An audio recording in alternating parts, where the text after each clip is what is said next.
Chinese leaders are holding a key meeting in Beijing this week that will outline the country's next 5-year plan and a 15-year roadmap.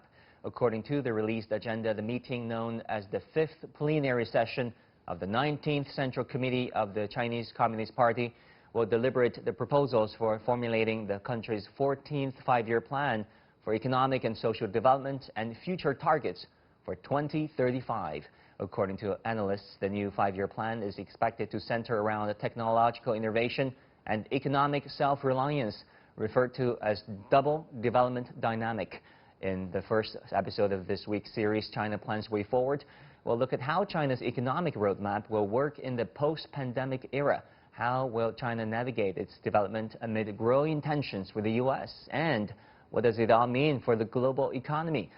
Joining me for the discussion from Geneva is Professor XIANKUN, Emeritus Professor at the University of International Business and Economics, and from Beijing, ZHANG JIANPING, Director of the Chinese Academy of International Trade and Economy. Welcome, gentlemen. Professor Lu, let me start with you. You know, when you talk about 5-year plans, many people in the West interpret this as, you know, a legacy from the Soviet-era socialism, planned economy. What is 5-year plan really about? How important is it to China?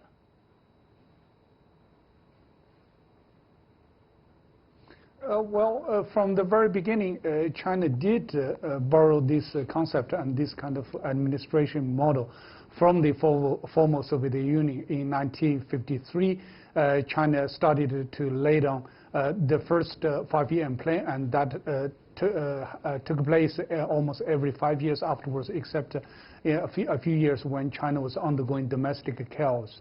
So in a word, this 5 plan has always been kind of a way to lay down China's development goals and the ways how to realize such goals for the next few years. And it still has a very important role in China's administration of economic and social development. So still very decisive, at least in the foreseeable future. Thank you.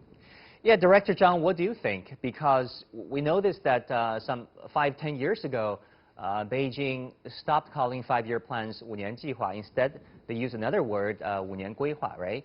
So what changes were there? I mean, how should we understand this 5-year plans as how important it is for China's economy? Yeah, actually, since China's reform and opening up in 1978, China is chasing, market-oriented economy. And then actually our medium and long-term plan, actually that's tangibly already becomes China's economic and social development strategy, directions, or you can say that's China's, visions and action plans, something like that. So that means this blueprint becomes more and more directive. Also, this type of plan can provide, better blueprint for medium and long term, so that in the past 40 years, you can all over the world can see and enjoy China's successful development story. I think that this plan contributed a lot on that. Meanwhile, I noticed that if you look at other countries in the world, such as India, also has a very similar, 5-year plan. Meanwhile, some of developing countries, such as Laos and other, ASEAN economies, such as Myanmar, they are very happy to learn experiences from Chinese side. Well, Professor Lu, what makes the 14th 5-year plan that is currently under deliberation unique? What major economic themes are you watching out for?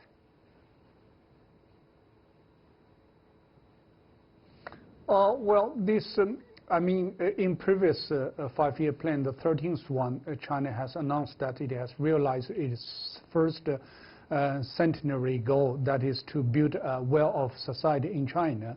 And now we're entering into the 14th year plan, and which of course is very important because it is the first 5-year plan to achieve the second centenary goal, that is to build a modernization society of China. So this is the starting 5 years, so has a key role to play. It is also important because China now is entered into a new development phase where it promotes more high quality development and more kind of sustainable development. And also externally, China is also facing serious challenges vis-a-vis the evolving geopolitics and with a lot of uncertainty ahead. So I think all this putting together explain that this 14th five-year plan probably will be historically more significant than any previous ones. And what to come, let's wait and see. But I think that the signal is already clear that, as I said, China will switch to more kind of higher quality development and more sustainable development, and with more social justice to evenly distribute the results. So I think those are what we will expect from in the next few days. Yeah. Right, equitable and inclusive growth is key here. So Director Zhang, the meeting is also designing a 15-year long-term vision, future targets for 2035. I mean, how do you see the connection between the next five-year plan and the goals for 2035? Every time for China's, social and economic development planning, in our midterm targets, that means 5 years targets, as well as long-term vision. That means our 10 years targets. If you look at right now, China is facing a series of both outside and inside challenges. Meanwhile, China is aiming for high quality growth. Meanwhile, we hope to promote both China's social and economic development level could achieve in United Nations, we have our 2030 targets. So, by 2030, we hope we can achieve that targets. But by 2035, that means China will have more ambitious, social and development goals. I like to say that this is a very tough also today. China is already on the face of so-called middle income. If you look at other countries in the world, when they were on this stage, and some of them get into trouble, but a few of them successfully, over the leap and becomes more developed economies. So for China, we hope that by this very crucial 5-year and medium and long-term, vision, we can, have a better, development in the future. Right, Director Zhang, you talk about the middle income trap. Many scholars in the West argue that, you cannot overcome this middle income trap without political reform. Do you look at it that way? I mean, are there political reforms going on in China, actually? Of course. I think that China is exploring China's political reform as well as China's social and economic reform. However, we have to realize that China's situation is quite different from other countries in the world, especially other developing countries. Meanwhile, if you look at those, developed countries, there is no, model for China to learn. That means that China has to do their homework individually. Also, I think that China will have, a different type of political, reform and economic reform. Also, we think that we also have to consider globalization and multilateralism, and meanwhile regional economic integration. In that process, China's political system, economic system, and social system, we hope we can work with other countries to explore potential, better way for developing countries. Right, Professor Lu, let's talk about innovation. Some analysts believe that scientific and technological innovation, especially making breakthroughs in core technologies, is the key to shaping domestic circulation and will be high on the agenda for the next 5-year plan. What's your expectations in that regard? Oh, well, I think this new concept, this double development dynamics, of course, should be more than just scientific and technological innovation.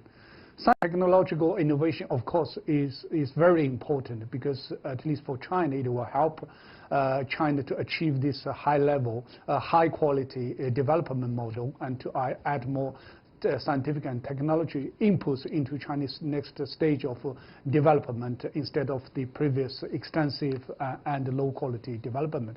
However, this is only maybe one part or even smaller part of the whole concept. I think that to really achieve the next, be it 5-year plan or the 15-year longer term plan, China needs much more macroeconomic or macro policies and measurements, such as to really further deepen China's reform and opening up, including by putting in place more market-oriented policies, such as reform of state-owned enterprises, and letting the private sector to play a role, important role, and also how to improve China's economic system, and so as to build a kind of long-term, stable, and predictable policy environment, and which means that you need to really coordinate the role of the government and the role of the market, and then last but not least, how to further promote the higher level of China's opening up, such as in key sectors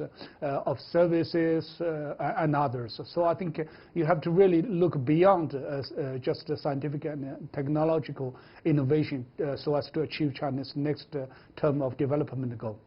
Director Zhang, a key global development dynamic. I mean, how do you understand this? What would that mean for China's social and economic development in the months and years ahead? I think that as the second biggest economy in the world today, actually China's economy already integrated with world economy. You cannot separate those two systems, even if some of world famous consulting firms said that world economy is more relying on China's economy. So I think that double development dynamic not only means China will mainly focusing on domestic market, but in fact, if you look back in the past 10 years, China's economy, three types of driving forces, actually domestic consumption, this type of driving force already play more and more important role. Of course, as a developing countries, investment and export also also contribute a lot. I like to say for consumption driving force, today China's total retail of consumer goods, the scale is bigger and bigger. Even if maybe this year or next year the scale will surpass that one in the United States. Also, especially facing with pandemic and the global economic recession, China's domestic market will play more and more important role. Even like that, I think that China's economic links with global markets, especially we need to import those consumption goods, we need to import energy and resources, as well as those capital goods. Also, China will export different type of goods, also continue to invest in other countries. So I think that between China and the world, economic links will be closer and closer. Sure, we'll keep an eye on the 14th five-year plan as China's top leaders are deliberating its proposals. Thank you so much, Professor Liu XIANKUN, Emeritus Professor at the University of International Business and Economics. And from Beijing, ZHANG JIANPING, Director of the Chinese Academy of International Trade and Economy.